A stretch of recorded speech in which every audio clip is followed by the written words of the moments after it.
Okay, so lecture 1 on food sensory product design evaluation, which is mostly associated with gap analysis, ICA. These are the sort of things we're going to be looking at, and it's quite a long list of topics in this lecture, so it's broken into 2 parts. The second part will start with the desk research process, so it'll be a slightly longer part. Before we start, an example of a innovative product, which I came about while I was reading Mintel. This is Norwegian licorice flavoured cheese, launched a limited edition of 35,000 products across a single supermarket chain. And if you log into Mintel, which you'll have to do via university credentials, you'll see this sort of information. Some stuff about the product concept, which is definitely something you should consider for your product. So it says what it is. It's a type of Brunost, which is a whey cheese. It says unique because it contains licorice flavours. Licorice is popular in Norway. It's surged in recent years. And it talks about how it was marketed. It came about as a result of a Facebook poll, and there was a limited run of 35,000 products in a single supermarket chain. You see that YouTube video there that's in the bottom right. There's information about how to use Mintel to find information in innovative food products. One of a series of 3 videos on using Mintel. So this is an example of the detailed information you get. As I mentioned, it's technically isn't a cheese. The water from the whey of a goat's milk is boiled down, which caramelizes sugars, and you'll result in mass to cool, and you get that brown thing in the middle. I've ordered some of that. I'll be interested to see what it tastes like. We'll notice in the nutrition facts, it's rather coyly says that sugars is less than 38%. And your average cheese is around 4%, so not a cheese technically. It's more of a dessert product, I guess, really. And again, just an example of the sort of information you get, and you might want to consider, you will certainly need to consider some of this in the specification of your product. You'll need to think about price, you'll need to think about pack size. And there's a product description there, which is always useful. So lots of good stuff in Mintel, and more on that later. Okay, here's an activity. Review the previous video I mentioned, access Mintel. Start to think about these aspects of your products. Why is it going to be different? How would you market it? Where would you sell it? We'll talk in more detail about that in terms of the 4 P's of marketing. Start thinking about product details and develop a firm product description in the way we saw on the previous slide. Have a look at Mintel, look at products similar to yours, and see what people are saying. Okay, so that's in twice. Not quite know what that's in twice. Okay, gap analysis for food product development. Now in this case, this means a gap in the market. Gap analysis is, broadly speaking, a review where we are now, where we want to be, and the steps we need to take to achieve our goals. It's very widely used. Lots of organisations do gap analyses. But in this case, we're focused on a specific application. Our desired state is to successfully launch a new food product. The current state is the nature of the existing market for similar products, and our action plan is based on developing an understanding of our product, competitors, the market, and potential customers. So we'll talk about competitors in the market here, and we'll talk about potential customers in later lecture on demographics. Okay, so the term product life cycle refers to the length of time from when a product is introduced to consumers in the market until it's removed from the shelves. Some products have persisted a very, very long time, of course. The life cycle can be broken down into 4 stages: introduction, growth, maturity, and decline. The concepts used by management and marketing professionals as a factor deciding when it's appropriate to increase or perhaps decrease advertising, reduce prices, expand to new markets, redesign packaging. This process of strategizing ways to continuously support and maintain a product is called the product life cycle management. There's a good video on it there. There's lots of videos on this. You don't need to go into a great deal about this, but be aware that you are in the development phase. Now, people will talk to you more about this in the food, in the new food production module, because obviously in development phase, you're not getting any revenue, which is quite a key issue.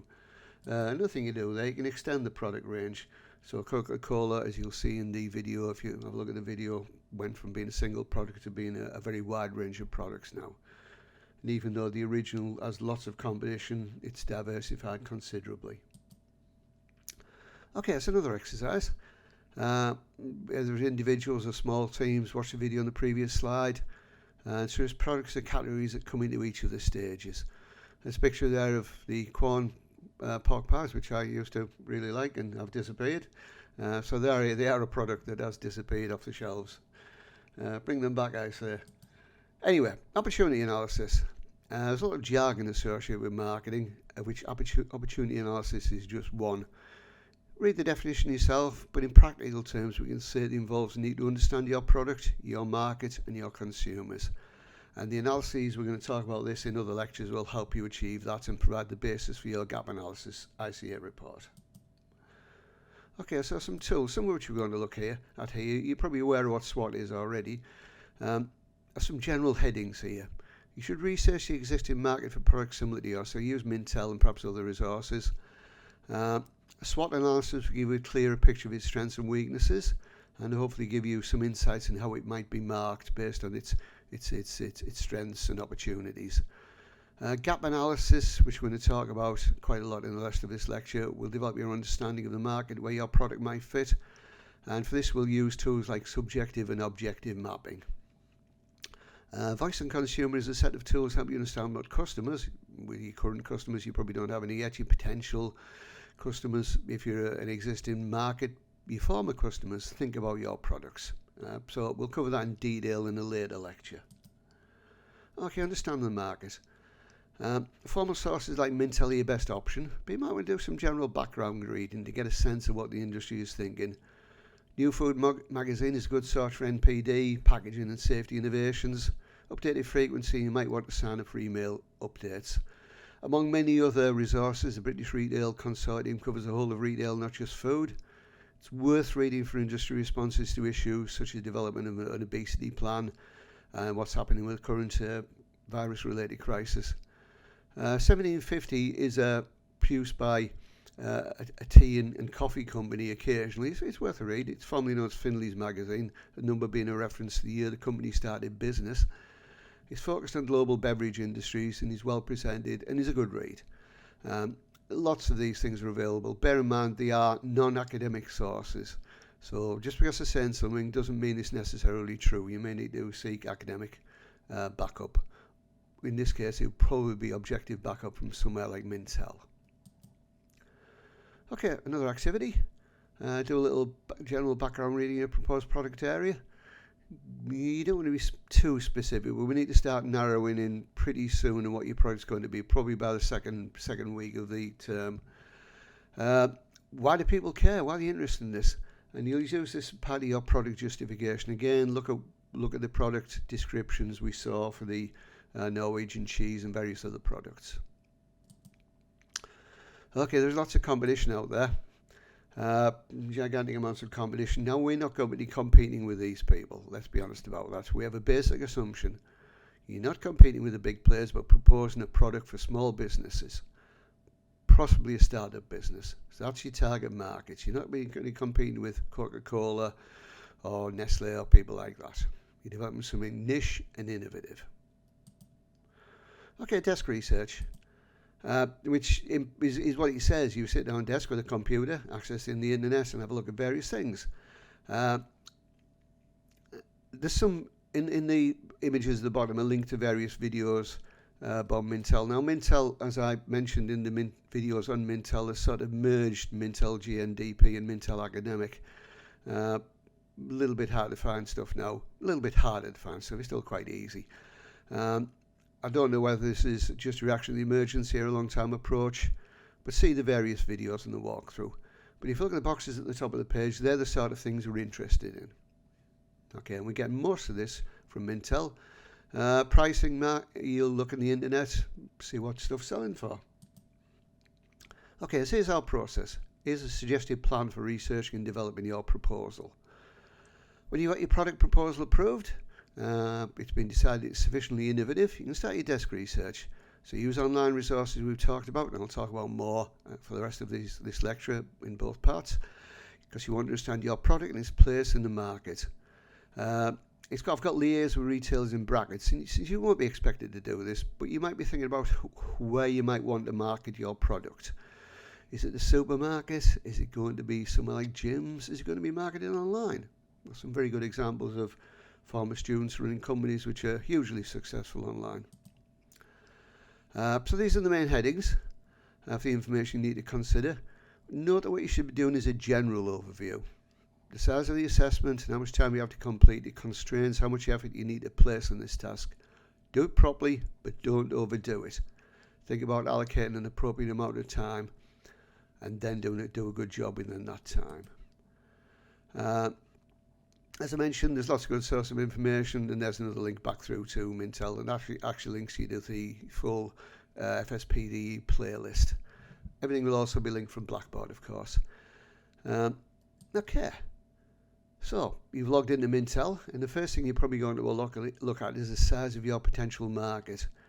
There's a Mintel dialog which allows you to drill down to markets and general food products. Again, if you look at the Mintel videos, there's full walkthroughs for all of this. Here I'm looking at data for Europe, specifically the UK, for snack bars. And the search finds the latest report, in this case, snack food in the UK in 2019. You can download the report in a number of formats. The Word and PDF documents contain the full report.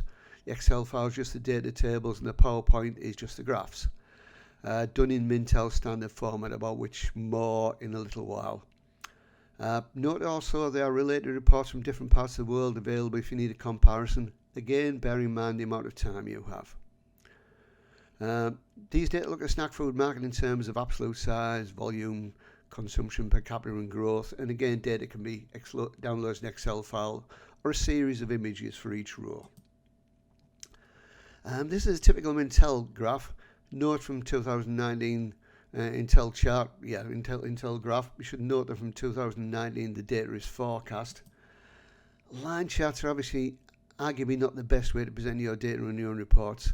So what I've done here is download the data and created a bar chart. And here the bars for forecast years are highlighted in a different colour.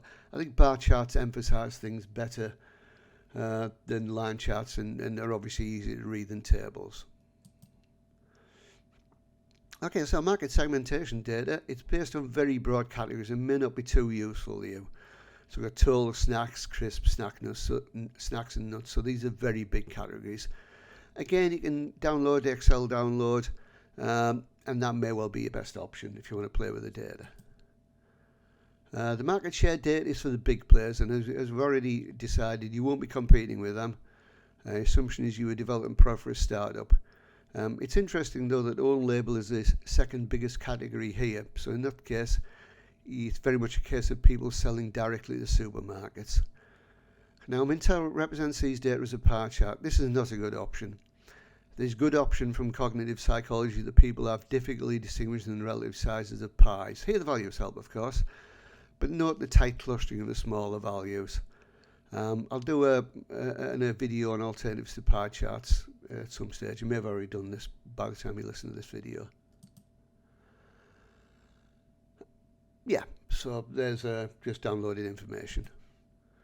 Okay, so the strange, whatever this is, CAGR, that's the rate of return expected from an investment to grow from its beginning balance to its ending balance, assuming the profits were reinvested at the end of each year of the investment's lifespan. Whew. And if you click on the image, it'll take you to a link from Investopedia. It's not going to be that useful here. It may be quite useful for NPD, so I wouldn't worry about too much here.